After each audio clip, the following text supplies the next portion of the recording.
Hello student, आप सबको अपने चैनल में स्वागत करती हूँ। आज का ये वीडियो क्लास 9th का जो साइंस हम लोग फिजिक्स पढ़ रहे थे, ठीक है, गुरुत्वाकर्षण चैप्टर, उसका जो है अभ्यास का प्रश्न उत्तर बना रहे थे पार्ट 1 में। आज हम पार्ट 2 से शुरू करेंगे। यानी कि ये गुरुत्वाकर्षण का जो वन शॉट वीडियो थ्योरी वो कंप्लीट हो चुका है और इसका अभ्यास का प्रश्न उत्तर भी हम लोग पार्ट 1 में यानी कि प्रश्न संख्या 1 से ये 11 तक कंप्लीट कर चुके हैं। आज हम लोग 12 से बनाएंगे, ठीक है ना। क्वेश्चन नंबर 12 से 22 तक है अभ्यास का प्रश्न उत्तर, ठीक है। तो जिसने नहीं देखे हैं 1 से 22 वाला यानी कि पार्ट 1 वाला प्रश्न उत्तर, तो आप चैनल पर प्लेलिस्ट बना हुआ है, आप वहां से जाके देख सकते हैं। उसके बाद फिर आप जिसने थ्योरी भी नहीं पढ़े तो आप थ्योरी पढ़ के अच्छे से नोट्स बना लीजिए, ठीक है। तो चलिए बिना देरी के शुरू करते हैं आज का, यहाँ से क्वेश्चन नंबर 12 से, ठीक है। आपको बता दूं कि जो हम वन शॉट थ्योरी बताती हूँ, ठीक है ना, तो कंप्लीट जो है एनसीईआरटी का हर टॉपिक जो पॉइंट टू पॉइंट नोट्स तैयार करते हैं ताकि आप कम समय में जो है वो बेहतर तैयारी कर पाएँ, ठीक है ना। और आपको एक 100% कंटेंट मिल जाए, ठीक है। आपको इधर उधर खोजने की क्वेश्चन आंसर थ्योरी है ना आवश्यकता नहीं पड़ेगा। तो यकीन मानिए हमारे नोट्स पर, है ना, 100% जो है वो आपको कवर होगा। आप चाहे क्लास 10th में हो या फिर आप किसी भी एग्जाम की तैयारी कर रहे हैं, आप साइंस को पढ़ रहे हैं, ठीक है ना, तो भी आपके लिए ये वन शॉट वीडियो काफ़ी हेल्पफुल रहेगा, क्योंकि कम समय में जो है आपको 100% कंटेंट मिल रहा है, ठीक है ना। तो चलिए शुरू करते हैं। क्वेश्चन नंबर 12, चंद्रमा की सतह पर गुरुत्वीय बल, ठीक है, क्या पूछ रहा है कि चंद्रमा की सतह पर गुरुत्वीय बल पृथ्वी की सतह पर गुरुत्वीय बल की अपेक्षा 1/6 गुना है, ठीक है ना। ये तो 1/6 गुना ही होता है, ये बताए थे। एक 10 kg की वस्तु का चंद्रमा पर तथा पृथ्वी पर न्यूटन में भार क्या होगा। कि गुरुत्वीय बल दिया हुआ है, यानी कि कोई वस्तु है ना, जिसकी द्रव्यमान 10 kg है और पृथ्वी का गुरुत्वीय त्वरण, है ना, और पृथ्वी का भार निकालना है। क्या है, पृथ्वी की सतह पर गुरुत्वीय बल की अपेक्षा 1/6 गुना है। 10 kg की वस्तु चंद्रमा तथा पृथ्वी पर न्यूटन भार, दोनों का क्या निकालना है, भार, यानी कि डब्लू बराबर। और डब्लू बराबर हम क्या जानते हैं, mg, यानी कि द्रव्यमान गुनी त्वरण, ठीक है ना। तो एक की तो पृथ्वी की तो दी हुई है, चंद्रमा का हम फिर निकालेंगे और इस प्रकार दोनों का हम भार निकालेंगे। तो देखते हैं कि पहले जो दिया हुआ है, पहले क्या दिया हुआ है कि वस्तु का द्रव्यमान यानी कि m बराबर 10 kg दी हुई है। उसके बाद पृथ्वी पर गुरुत्वीय त्वरण यानी कि पृथ्वी की सतह पर g का मान जो है 9.8 मीटर प्रति सेकंड स्क्वायर होती है, ठीक है ना। और पृथ्वी पर वस्तु का भार जो है यानी कि W बराबर mg, द्रव्यमान गुनी त्वरण। तो पृथ्वी पर वस्तु का भार क्या हो जाएगा, क्योंकि द्रव्यमान दी हुई है 10 इंटू गुरुत्वीय त्वरण 9.8, इन दोनों को गुना करेंगे तो 98 न्यूटन, ठीक है ना। तो यही बल निकालना था, न्यूटन। अब क्या है, चंद्रमा, है ना, चंद्रमा पर वस्तु का भार निकालेंगे। तो चंद्रमा पर वस्तु का भार निकालने के लिए किसी वस्तु का क्या होता है, चंद्रमा पर गुरुत्वीय त्वरण क्या होगा, क्योंकि पृथ्वी के गुरुत्वीय त्वरण से जो है 1/6 गुना होता है ना। तो पृथ्वी की त्वरण यानी कि 9.8 इंटू 1/6, ठीक है ना। तो ये क्या निकला मेरा जी का मान, और 10 यानी कि एम का मान क्या दिया हुआ है, 10 kg पृथ्वी का। तो चंद्रमा पर वस्तु का भार बराबर 10 इंटू यानी कि एम इंटू जी का मान 9.8 इंटू 1/6। तो क्या निकला, जब इन दोनों को हम गुना करते हैं तो 16.3 न्यूटन। तो इस प्रकार मेरा पृथ्वी पृथ्वी पर वस्तु का भार 98 न्यूटन और चंद्रमा पर वस्तु का भार 16.3 न्यूटन निकल गया, ठीक है ना। तो इसे भार का ही फॉर्मूला से हम बैठाएं, कैसे कैसे। चलिए फिर हम क्वेश्चन नंबर 13 देखते हैं कि एक गेंद ऊर्ध्वाधर दिशा में ऊपर की ओर 49 मीटर प्रति सेकेंड के वेग से फेंकी जाती है, तो परिकलन कीजिए, ठीक है। परिकलन कीजिए, देखिए जब भी कोई ऊर्ध्वाधर रूप से ऊपर फेंकी जाती है तो इसके लिए जो है ना, हम जी का मान नेगेटिव लेंगे, है ना, जी का मान क्या लेंगे, नेगेटिव लेंगे। तो इसको क्या निकालना है कि अधिकतम ऊंचाई तक जहां तक की गेंद पहुंचती है, तो हमको क्या निकालना है, एच, है ना। जहां तक ये गेंद ऊपर पहुंचती है तो हमको ऊंचाई का मान निकालना है, पहला क्वेश्चन। दूसरा क्या है, पृथ्वी की सतह पर वापस लौटने में लिया गया कुल समय, यानी कि पृथ्वी की सतह पर वापस लौटने में लिया गया समय, यानी कि जहां से ये शुरू हुआ था प्रारंभिक वेग, ठीक है ना, प्रारंभिक वेग और अंतिम वेग, और फिर वहां से जो वापस आया, यानी कि कुल समय टू टू टी लेंगे, है ना। एक तो टी निकालेंगे, उसके बाद कुल समय यानी कि 2 बार का समय उसको मल्टीपल करेंगे, तब मेरा कुल समय निकलेगा, ठीक है ना। तो पहले एक नंबर देखते हैं कि अधिकतम ऊंचाई। तो अधिकतम ऊंचाई के लिए हम ये फॉर्मूला लगाएंगे। पहले देखिए कि गेंद का जो प्रारंभिक वेग है वो 49 मीटर प्रति सेकंड है। प्रारंभिक वेग है तो हम अंतिम वेग क्या ले लेंगे, 0 ले लेंगे, ठीक है ना। और त्वरण जो यानी कि जी क्या लेंगे, 9.8, ऊपर जा रही है ऊर्ध्वाधर की ओर, तो हम क्या बोले कि माइनस लेंगे, ठीक है ना। 9.8 मीटर प्रति सेकंड स्क्वायर, और ऊपर जा रही है तो ऊंचाई निकालना है। तो ऊंचाई निकालने के लिए गति के हम दूसरा समीकरण लेंगे, ये भी स्क्वायर है ना, होता है ना कि भी स्क्वायर बराबर यू स्क्वायर जोड़ 2a, है ना, 2as, ठीक है। तो यहाँ ए जो त्वरण है तो हम यहाँ पर जी मानेंगे, और एस जो है तो यहाँ पर एस बराबर होती है एच के, है ना।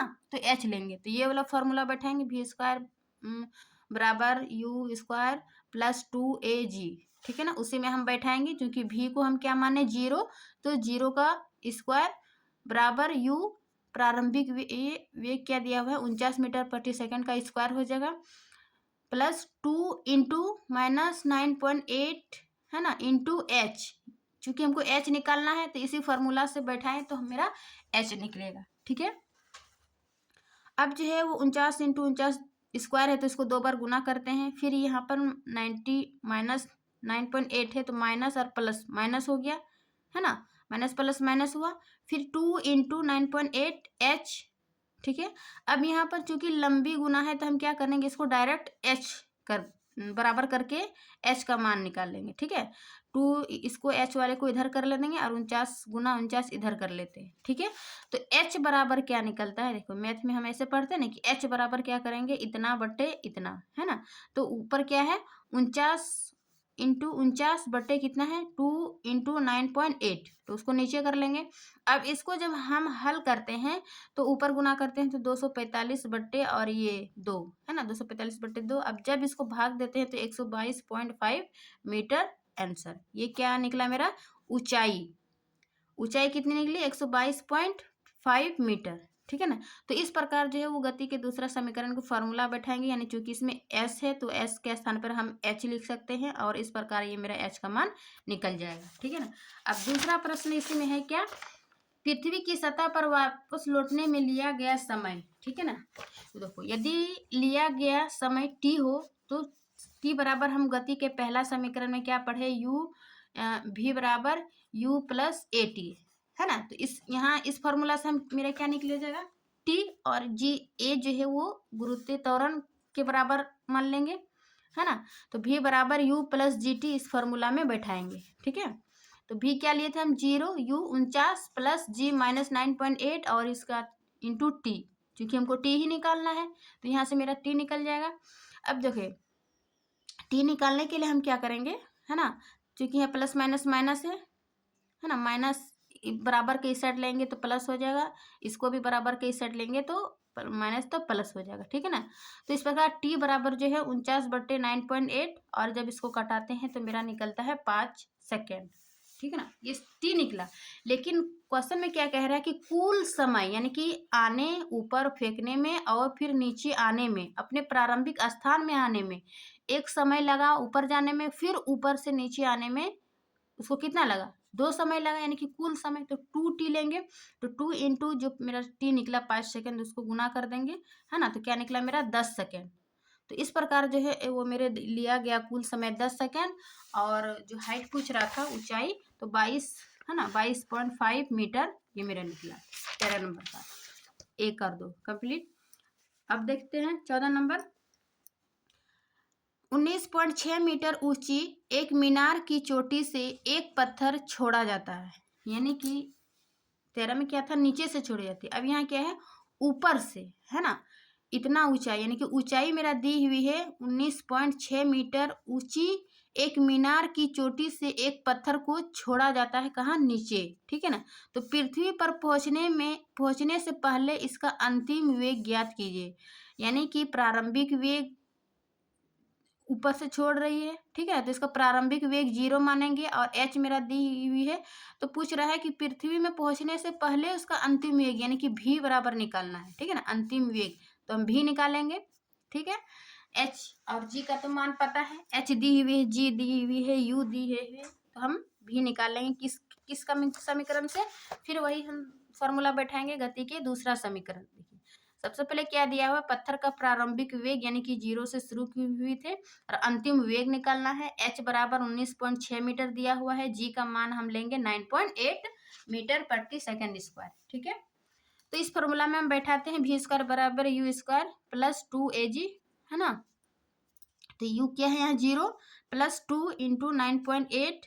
देखिए यहाँ पर हम माइनस क्यों नहीं लिए, आप सोच सकते हैं, क्योंकि ये ऊपर जाएगा तभी हम जी का मान माइनस लेंगे, ठीक है ना, और ये ऊपर से नीचे फेंका जा रहा है ना, तो हम जी का मान उतना ही लेंगे 9.8, ठीक है ना, इसमें माइनस नहीं लेंगे। जब ऊपर फेंकते हैं तो माइनस लेंगे, ऊपर से नीचे आ रही है तो हम जी का मान नेगेटिव नहीं लेंगे, ठीक है। इंटू 19.6, चूंकि हाइट दी हुई है ना, 19.6 मीटर। अब देखिए ये तो 0 हो गया, 9.8 इंटू 2, है ना, इन दोनों को गुना करते हैं तो ये इतना ही आता है 19.6। तो चूंकि v स्क्वायर बराबर इतना है, ठीक है ना, यहाँ पर स्क्वायर है, तो इसको स्क्वायर हटाने के लिए हम गणित में क्या करते हैं कि इन जो बराबर के इस साइड है उस पर हम वर्गमूल लगाते हैं, है ना, लगाते हैं ना। तो v स्क्वायर यानी कि v बराबर हम इस पर वर्ग लगा देते हैं। तो जब भी कोई वर्ग में रहता है ना, तो यानी कि 2 इंटू 2, तो इसको हम क्या लिखते हैं, एक ही दो ना, यानी कि 2 का रूट, है ना, 2 का वर्गमूल क्या होता है 4, तो इसको हम 2 इंटू 2 लिख सकते हैं। तो इस प्रकार यहाँ पर देखिए सेम है 2, है ना, 19.6 इंटू 19.6, तो इसको हम 19.6 एक लिख सकते हैं। तो भी बराबर क्या निकला मेरा 19.6 मीटर प्रति सेकेंड, है ना, ये क्या निकला, वेग, ठीक है। तो यहाँ पर क्या पूछ रहा था, अंतिम वेग ही ना 15 नंबर का। तो इस प्रकार देखिए एक फार्मूला से बड़ी आसानी से हम वेग निकाल लिए, है ना। आई होप कि आप लोग अच्छे से समझ रहे होंगे, ठीक है ना। फिर हम क्वेश्चन नंबर 15 देखते हैं। कोई पत्थर ऊर्ध्वाधर दिशा में ऊपर की ओर 40 मीटर प्रति सेकेंड के प्रारंभिक वेग से फेंका गया। कोई पत्थर ऊर्ध्वाधर दिशा में ऊपर की ओर, ठीक है ना, यहाँ पर देखिए ऊपर की ओर फेंकी जा रही है ना, प्रारंभिक वेग से, यानी कि प्रारंभिक वेग मेरी दी हुई है 40 मीटर प्रति सेकेंड के प्रारंभिक वेग से फेंका गया है और जी बराबर 10 मीटर प्रति सेकेंड लेते हुए, ठीक है ना, जी का मान यहाँ पर दिया हुआ है तो हम अपने से 9.8 नहीं लेंगे, ठीक है ना, क्या लेंगे 10 मीटर प्रति सेकेंड लेते हुए ग्राफ की सहायता से पत्थर द्वारा पहुंची अधिकतम ऊंचाई ज्ञात कीजिए, यानी कि यहाँ पर हम क्या निकालेंगे h, है ना, h बराबर, तो नेट विस्थापन तथा पत्थर द्वारा चली गई कुल दूरी कितनी होगी। नेट विस्थापन यानी कि हम नेट विस्थापन कितना विस्थापन हुआ है टोटल, और पत्थर द्वारा चली गई कुल दूरी, ठीक है ना, दूरी निकालेंगे, वो भी किया ग्राफ की सहायता से, ठीक है ना, ये काफी लंबा बनेगा फिर भी हम बता रहे हैं, ठीक है ना, ग्राफ की सहायता से। तो चलिए सबसे पहले क्या दिया हुआ है, पत्थर का प्रारंभिक वेग यानी कि u बराबर 40 मीटर प्रति सेकेंड, g का मान दी हुई है 10 मीटर प्रति सेकेंड। तो हमें क्या निकालना है, पहले h, ठीक है ना, और h निकालना है और कुल दूरी, नेट विस्थापन, ठीक है।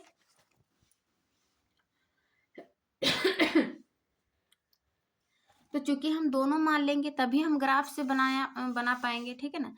तो यहाँ पर जो है पहला समीकरण लेंगे v बराबर u प्लस जी टी, चूँकि g का मान दिया हुआ है और u का मान दिया हुआ है तो t का मान हम यहाँ से निकाल लेंगे, है ना।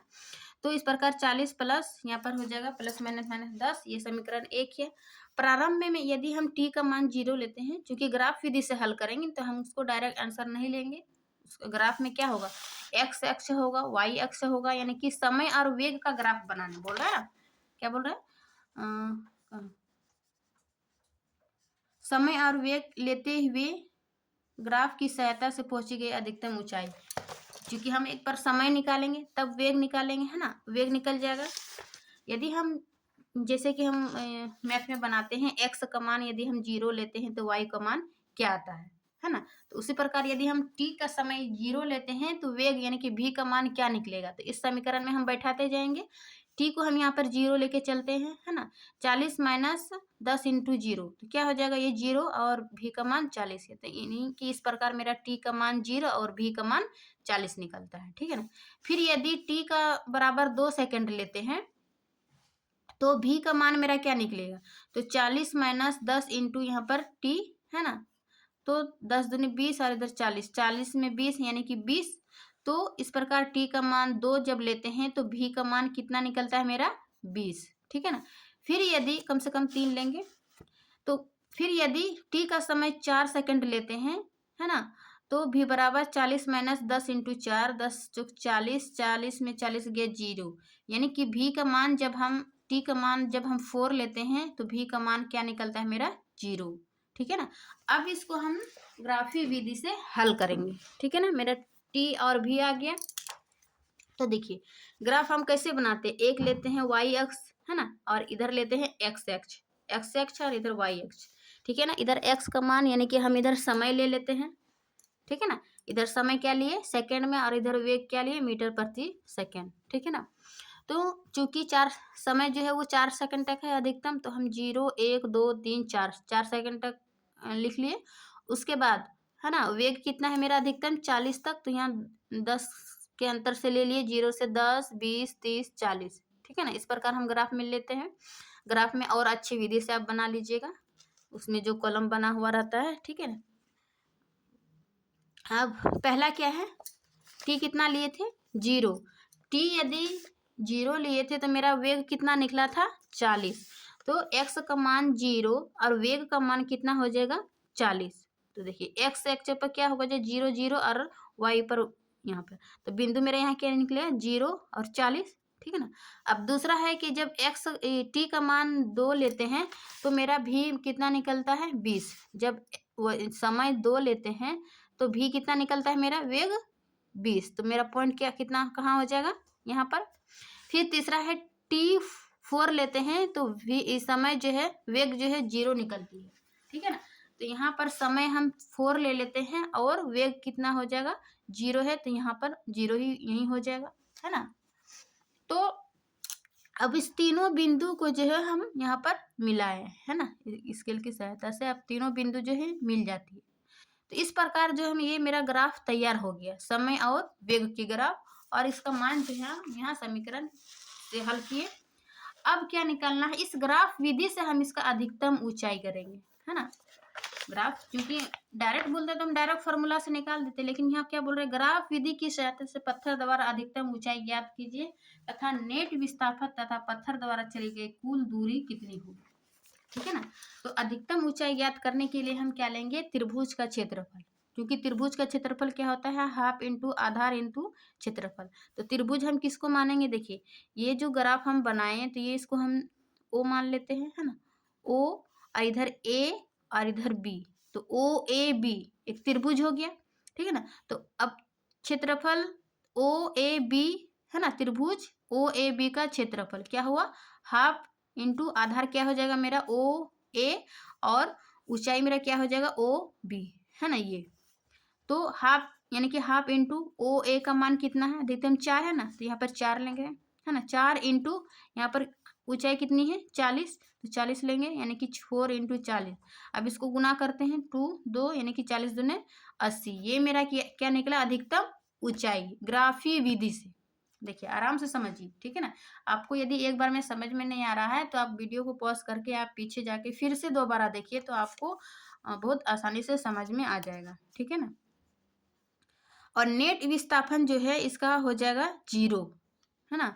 फिर ये पत्थर द्वारा चली गई कुल दूरी यानी कि जब इसकी ऊंचाई निकली, जैसे हम समय में कुल समय निकाले थे, तो ऊपर जो फेंकी गई और फिर वो ऊपर से फिर नीचे वापस आई, तो 2 बार समय हुआ, है ना। तो उस प्रकार कुल दूरी पूछ रहा है कि क्या नहीं, तो हम 2 बार दूरी लेंगे 80 + 80। तो इस प्रकार यानी कि आने में भी दूरी और जाने में भी जो दूरी लगा, ठीक है ना। आने जाने में जो समय लग रही थी, यहाँ पर आने जाने में जो दूरी लग रही, तो 80 + 80 कितना हो गया, 160 मीटर। तो इस प्रकार जो है हम ग्राफी विधि से कुल दूरी निकाले, अधिकतम ऊंचाई निकाले और नेट विस्थापन निकाले, ठीक है ना। और उसके मान को पहले हम पुट करके निकाले वैल्यू को, ठीक है। ये मेरा 15 नंबर हो गया था। अब हम 16 नंबर क्वेश्चन देखते हैं कि पृथ्वी तथा सूर्य के बीच, ठीक है, पृथ्वी तथा सूर्य के बीच गुरुत्वाकर्षण बल का परिकलन कीजिए।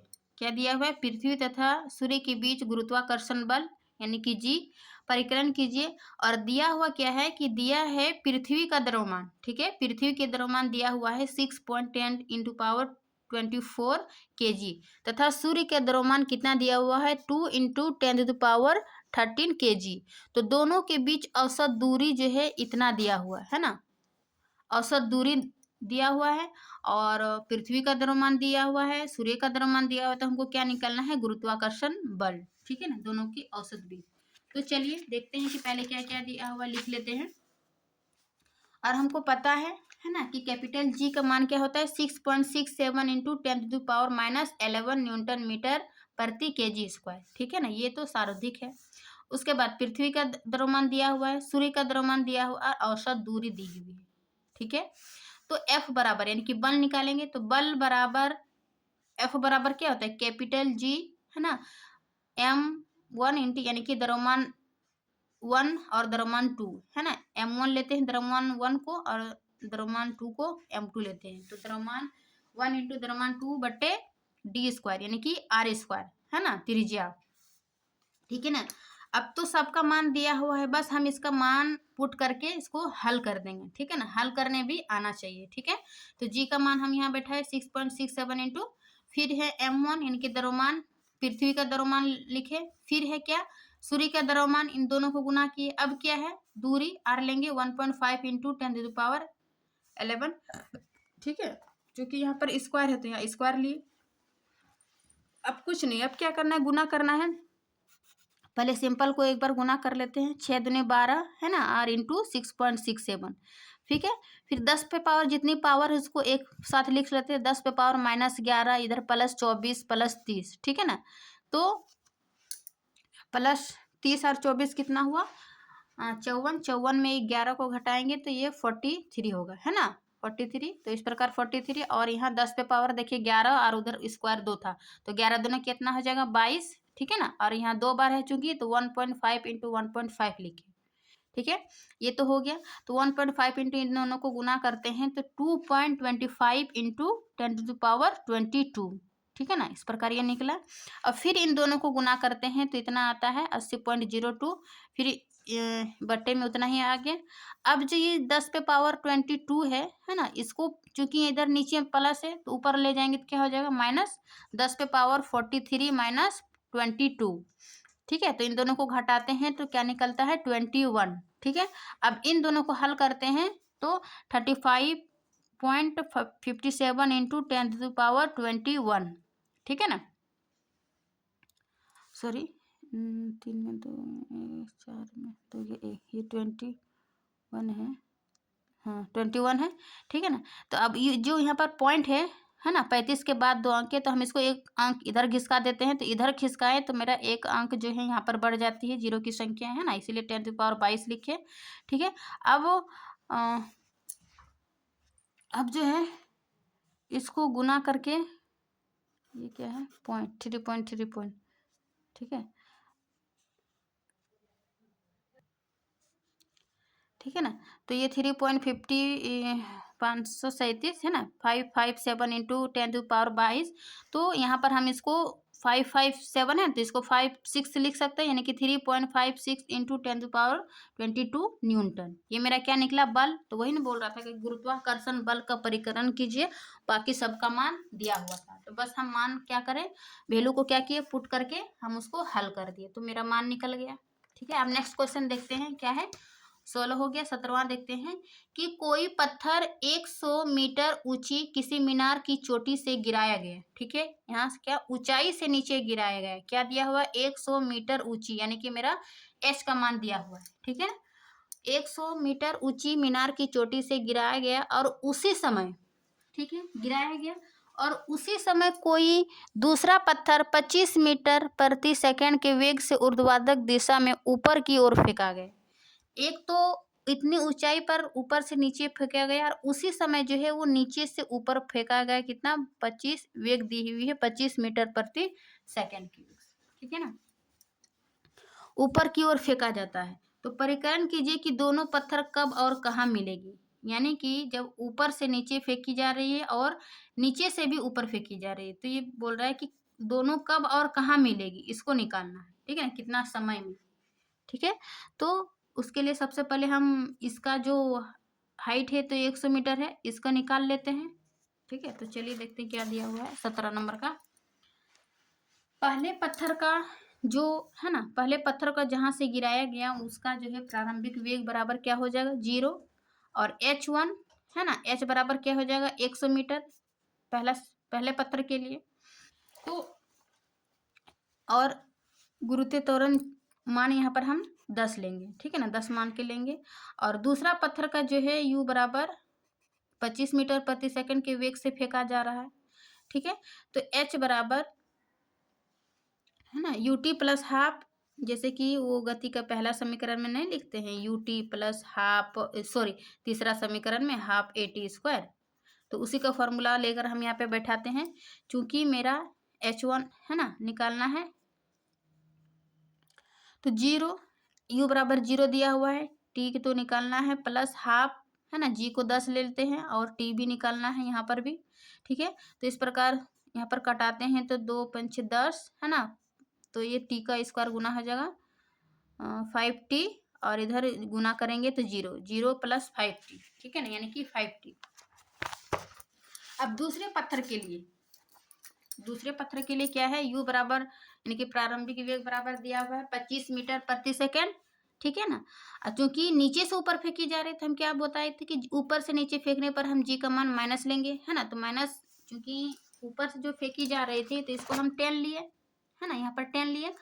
और ऊपर नीचे से ऊपर फेंकी जा रही है तो हम यहाँ पर -10 मीटर प्रति सेकंड स्क्वायर लेंगे। ठीक है ना, तो उसी प्रकार ut है ना, यानी कि u 25 into T minus half at² minus at²। ठीक है ना, यहाँ पर माइनस, फिर हम इसको गुना करते हैं तो ये -5t है ना, -5t² और इधर 25t। ठीक है, 25t -5t, ये समीकरण 2 मान लेते हैं। अब क्या है, समीकरण 1 और 2 को जोड़ने पर ये जो पहला समीकरण निकाले है ना, 0 + 5t² पहला समीकरण, दूसरा समीकरण दूसरा हाइट के लिए, समीकरण 1 तथा 2 को जोड़ने पर यानी कि h1 + h2 बराबर क्या निकलता है? ये 5t जोड़े 5t² जोड़ है ना 25t - 5t², इसको जोड़ते हैं। तो जोड़ने का बाद देखो ये 25t, ठीक है, सॉरी 25t कितना आता है? 25t, इसको बराबर कर लेते हैं। ठीक है, और चूंकि मेरा h2 का मान जो दिया हुआ है 100 मीटर है ना, h1 नहीं दिया, h मतलब हाइट 1 दिया हुआ है क्या? 100 मीटर। ठीक है ना, तो 100 मीटर बराबर हो जाएगा, क्योंकि ये प्लस माइनस है तो ये तो कट गया। बराबर क्या निकला मेरा? 25t है ना, बराबर। तो 100 बराबर 25t, तो t बराबर क्या क्या हो जाएगा? 100 बट्टे t बराबर 100 बट्टे 25, यानी कि 25 चौक 100, 4 सेकेंड। तो इस प्रकार जो है हम दोनों समीकरण से, यानी कि जब ऊपर से नीचे फेंका जा रहा है प्रारंभिक वेग 0 से 100 मीटर ऊंचाई से, और जब नीचे से u का 25 मीटर प्रति सेकंड वेग से फेंका जा रहा है, तो इन दोनों जो है वो 4 सेकंड है ना, 4 सेकंड के बाद दोनों मिलेगी समय। तो ये पूछ रहा था कि दोनों कब मिलेगी। ठीक है ना, तो दोनों को पहले t निकाल लिए समीकरण 1 और समीकरण 2 मानकर, उसके बाद जो है दोनों को जोड़ दिए। तो इस प्रकार मेरा क्या निकला? दोनों पत्थर कब और कहाँ मिलेगी? तो 4 सेकंड पर मिलेगी। ठीक है, अब हम नेक्स्ट क्वेश्चन देखते हैं, क्वेश्चन नंबर 18। क्या है? ऊर्ध्वाधर दिशा में ऊर्ध्वाधर दिशा यानी कि ऊपर की ओर। ऊर्ध्वाधर दिशा में ऊपर की ओर फेंकी गई एक गेंद, ठीक है ना, 6 सेकंड बाद फेंकने वाले के पास लौट जा आती है, ज्ञात कीजिए। यानी कि जब हम ऊपर ऊपर बॉल फेंकते हैं, है ना, ऊपर बॉल फेंकते हैं तो 6 सेकंड के समय के बाद जो है फिर वापस, है ना, मेरे पास लौट जाती है। तो क्या ज्ञात करना है, या किस वेग से ऊपर फेंकी गई, यानी कि भी बराबर निकलना है कि किस वेग से जो है वो ऊपर फेंकी गई। उसके बाद दूसरा है कि गेंद द्वारा पहुंची गई अधिकतम ऊंचाई, यानी कि कितना ऊपर तक फेंका गया वो ऊंचाई निकालना है। उसके बाद 4 सेकंड बाद गेंद की स्थिति, है ना, यानी कि 4 सेकंड बाद जो गेंद की स्थिति क्या है। ठीक है, तो एक एक करके देखते हैं 18 का। पहले ए कि यह किस वेग से ऊपर की ओर फेंकी गई, दिया हुआ केवल टी, ठीक है ना। देखिए 18 का प्रारंभिक वेग बराबर 0, है ना, वेग ही निकालना है ना। यह किस वेग से ऊपर फेंकी गई, किस वेग से, यानी कि प्रारंभिक वेग u बराबर निकालने बोल रहा है, और g बराबर चूंकि ऊपर फेंकी जा रही तो हम -9.8 मीटर प्रति सेकंड स्क्वायर लेंगे, ठीक है ना। और v बराबर अंतिम वेग बराबर हम 0 मानते हैं, ठीक है। तो t बराबर क्या हो जाएगा, चूंकि ये ऊपर फेंकी जा रही है ना, ऊपर फेंकी जा रही है और फिर नीचे 6 सेकंड तक पहुंच जाती है, तो कुल समय मेरा कितना निकला 6 सेकंड। 6 सेकंड में मेरे पास पहुंच जाती है, ठीक है ना। यानी कि इसको ऊपर जाने में कितना समय लगा और नीचे आने में कितना समय लगा। अभी हम पीछे सॉल्व किए ना कि कुल समय जो है हम 2t लेते हैं, आने में भी, ऊपर जाने में भी और नीचे आने में भी। तो ऊपर जाने में 3 सेकंड लगा होगा, है ना, और नीचे आने में भी 3 सेकंड लगा होगा, तब ना 3 और 3 कुल 6 सेकंड लगा मेरे पास आने में। ठीक है, तो 6 सेकंड दिया हुआ है तो टी निकालने बोल रहा है, तो 6/2 ले लेते हैं, मेरा 3 सेकंड निकल जाएगा, है ना। तो क्या निकला मेरा प्रारंभिक, पहला कि जब हम 6 सेकंड मेरे समय लगा मेरे पास आने में, तो यह किस वेग से ऊपर फेंकी गई, ठीक है ना। तो टी निकला मेरा, ठीक है, टी निकला। अब समय निकल गया, अब भी मतलब वेग निकालने बोल रहा है, तो इसी फॉर्मूला में बैठाते हैं कि v बराबर u प्लस ए टी, क्योंकि t मेरा यहाँ से मिल जाएगा। v का क्या लिए, u 0 और u, है ना, वेग प्लस ऊपर जा रही तो -9.8 इंटू टी कितना निकला मेरा 3 सेकेंड, ठीक है ना। अब u बराबर प्लस माइनस माइनस इन दोनों को गुना करते हैं तो ये 29.4 निकलता है, ठीक है ना। तो u बराबर क्या निकलेगा, ये माइनस माइनस कट जाती है ना। तो u बराबर 29.4 मीटर प्रति सेकेंड, ये मेरा वेग निकल गया, पहला क्वेश्चन। अब दूसरा क्वेश्चन में क्या था, गेंद द्वारा पहुंची गई अधिकतम ऊंचाई, ठीक है ना, क्या निकालना है, ऊंचाई, यानी कि h।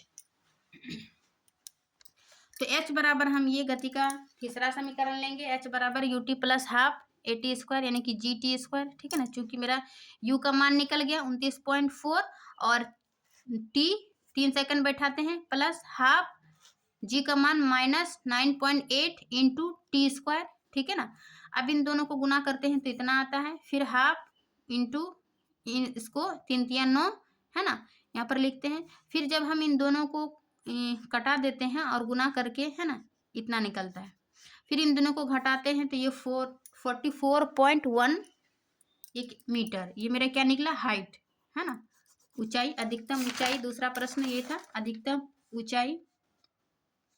अब तीसरा प्रश्न है कि 4 सेकंड बाद गेंद की स्थिति, ठीक है ना, 4 सेकंड बाद गेंद की स्थिति, यानी कि इसमें भी क्या स्थिति है 4 सेकंड बाद, ठीक है ना। तो h बराबर ut plus half G T square लेंगे, ठीक है। फिर उसी का मान में बैठा देते हैं 29.4 इंटू 4 कितना निकला, सॉरी, क्योंकि समय दिया हुआ 4 सेकंड है ना, 4 सेकंड के बाद गेंद की स्थिति, है ना, यानी कि कितनी ऊंचाई पर ये नीचे पहुंची 4 सेकंड के बाद। तो टी लेंगे 4 सेकंड प्लस हाफ -9.8, है ना, इंटू 4 स्क्वायर, समय 4 चौक 16 हो गया यहाँ पर डायरेक्ट। जब हम इसको गुना करते हैं तो ये इतना आता है, ये फिर इसको गुना करके हल करते हैं तो इतना आता है, दोनों को घटा देंगे तो ये 29.2 मीटर, ये कितना निकला मेरा जी 4 सेकंड के बाद ये कितना हाइट निकला, ठीक है ना। तो ये हो गया तीसरा प्रश्न। 18 तक तो हो गया। अब 19 नंबर क्या है कि किसी द्रव में डुबोई गई वस्तु पर उत्प्लावन बल किस दिशा में कार्य करता है। कह रहा है कि जब किसी द्रव में डुबाई गई वस्तु पर उत्प्लावन बल किस दिशा में कार्य कर रहा है। जब हम उत्प्लावन के बल नियम बता रहे थे थ्योरी में, है ना, कि जब किसी द्रव में किसी वस्तु को डुबाते हैं, ठीक है ना, तो वो किस दिशा में कार्य करेगा। इस पर उत्प्लावन बल कार्य कर रही है, लेकिन किस दिशा में, तो ये उत्प्लावन जो है वो नीचे से ऊपर की दिशा में कार्य हो रहा है ना। तो 19 का ऐसे लिखिएगा कि वस्तु पर उत्प्लावन बल जो है वो ऊपर की दिशा में कार्य करता है, ठीक है ना। और अगर अच्छा से डिटेल लिखना है तो उत्प्लावन के बारे में लिख दीजिएगा, जो कि थ्योरी में जो नियम बताए, ठीक है ना, उत्प्लावन बल के नियम, ठीक है। तो फिर अब 20 का, पानी के भीतर किसी प्लास्टिक के गुटके को छोड़ने पर यह पानी की सतह पर क्यों आ जाता है। यानी कि जब हम इसका कॉन्सेप्ट पढ़ा रहे थे थ्योरी में, कि जब कोई वस्तु द्रव में क्यों तैरती है या फिर क्यों डूबती है, ठीक है ना, तो वही वाला कॉन्सेप्ट लगाना है कि पानी के भीतर किसी प्लास्टिक के गुटके को छोड़ने पर यह पानी की सतह पर क्यों आ जाती है, यानी कि पानी की सतह पर यह क्यों तैरती है।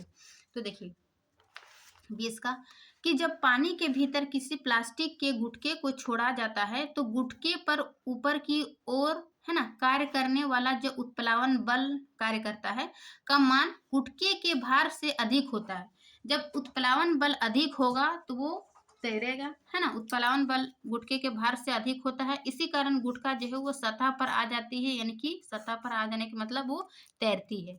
अब जब उत्प्लावन बल कम लगती है किसी वस्तु की तुलना में तो वो डूब जाती है ना। तो ये कंसेप्ट साइंस में बताए थे थ्योरी में। यदि आप थ्योरी नहीं देखे तो प्लेलिस्ट बना हुआ है, आप वहां से जाके देख सकते हैं, ठीक है। 20 हो गया। अब क्वेश्चन है 21 कि 50 ग्राम के किसी पदार्थ का आयतन 20 सेंटीमीटर क्यूब है। क्या दिया हुआ मेरा, ये द्रव्यमान दी हुई है 50 ग्राम और ये मेरा आयतन दिया हुआ है वॉल्यूम 20 सेंटीमीटर क्यूब है। यदि पानी का घनत्व, है ना, घनत्व पूछ रहा है, घनत्व 1 ग्राम क्या है सेंटीमीटर प्रति क्यूब हो तो पदार्थ तैरेगा या डूबेगा। यानी कि पानी का घनत्व दिया हुआ है ना, और पदार्थ तैरेगा या डूबेगा, पदार्थ का निकालना है, ठीक है। तो आइए देखते हैं घनत्व बराबर क्या होता है। क्या दिया हुआ है, पदार्थ का द्रव्यमान, है ना, 50 ग्राम और पदार्थ का आयतन दिया हुआ है, यानी कि V बराबर 20 सेंटीमीटर क्यूब, ठीक है ना। तो पदार्थ का घनत्व बराबर क्या होता है, यानी कि डेंसिटी बराबर द्रव्यमान बट्टे आयतन, ठीक है ना, द्रव्यमान बट्टे यानी कि M बट्टे V।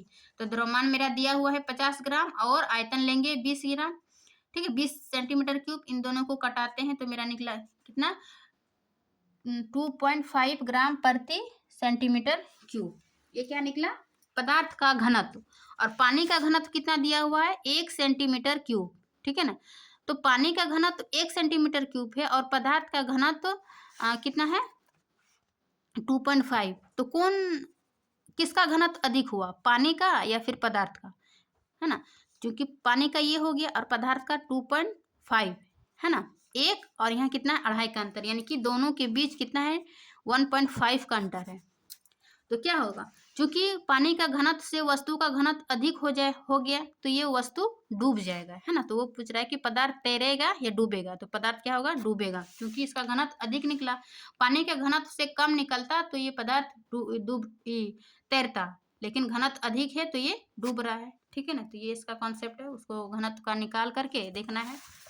अब क्वेश्चन नंबर 21 हो गया। 22 और आज के क्वेश्चन का लास्ट है अभ्यास का। क्या दिया हुआ है, 500 ग्राम के एक मोहर बंद पैकेट का आयतन, ठीक है ना, ग्राम दिया हुआ है द्रव्यमान, 500 ग्राम के एक मोहर बंद पैकेट का आयतन 350 सेंटीमीटर क्यूब है, ठीक है। तो पैकेट 1 ग्राम सेंटीमीटर प्रति क्यूब घनत्व वाले पानी में तैरेगा या डूबेगा, इसी टाइप का क्वेश्चन है। तो इस पैकेट द्वारा विस्थापित पानी का द्रव्यमान कितना होगा। अब यहाँ पूछ रहा है कि जो वस्तु डुबाया गया पैकेट उसमें जो पानी को विस्थापित किया, तो उस विस्थापित पानी का उसका कितना द्रव्यमान होगा वो निकालना था, ठीक है ना। और फिर बताना है कि तैरेगा या फिर डूबेगा।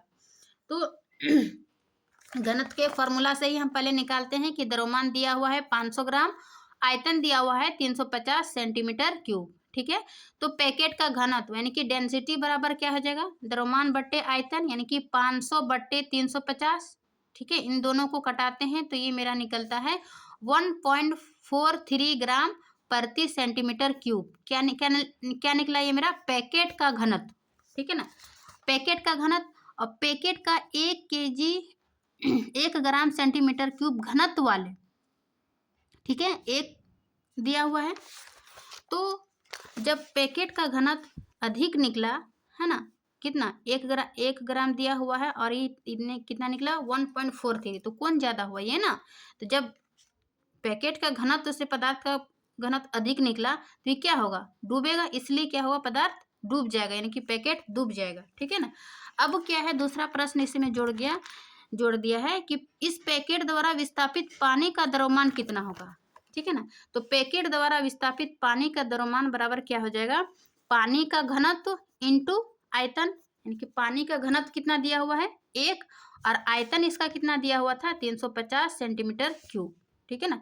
तो जब इन दोनों को गुना करते हैं तो 350 ग्राम निकलता है, ठीक है। तो इस प्रकार जो है वो आयतन जितना दिया हुआ है उसी को पैकेट द्वारा जो विस्थापित पानी का द्रव्यमान उतना ही होगा 350 ग्राम, ठीक है। तो ये था मेरा गुरुत्वाकर्षण अभ्यास का, है ना, 22 क्वेश्चन। इसके पार्ट 1 में हम क्वेश्चन नंबर 1 से, है ना, 1 से 11 तक हल कर चुके थे। चूंकि लॉन्ग वीडियो बन रहा था इसीलिए हम एक वीडियो में नहीं बना पाए। फिर 12 से आज हम 22 क्वेश्चन हल किए, ठीक है ना। तो जिसने नहीं देखे हैं वो कंप्लीट अभ्यास का प्रश्न उत्तर बना लीजिए और इसका वन शॉट थ्योरी भी देख लीजिए, तो आपको पूरा चैप्टर जो है वो कंप्लीट हो जाएगा। यदि आप कमेंट कीजिएगा, यदि आपको चाहिए कि इसके बीच बीच का जो प्रश्न उत्तर है उसको लेकर आए तो हम उसको भी इसके नेक्स्ट वीडियो में हम बीच का जो प्रश्न उत्तर है वो लेकर आ जाओगे, ठीक है ना। इसके बाद क्योंकि आज की वीडियो लंबी हो जाएगी तो हम इसको नेक्स्ट वीडियो में यानी कि पार्ट 3 में ये बीच का प्रश्न उत्तर, है ना, जो भी अध्याय के बीच का प्रश्न उत्तर होता है उसको लेकर आ जाएंगे, ठीक है ना। तो आप लोग कमेंट जरूर कीजिए और आशा करती हूँ कि वीडियो जो है वो अच्छी लगी होगी। अच्छी लगी तो लाइक एंड सब्सक्राइब जरूर करिए, आप लोग कमेंट कीजिए, लाइक कीजिए, ठीक है ना। तो चलते क्या कहते हैं, मिलते हैं नेक्स्ट वीडियो में, तब तक के लिए थैंक यू। आप लोग पढ़िए अच्छे से, ठीक है, बाय बाय।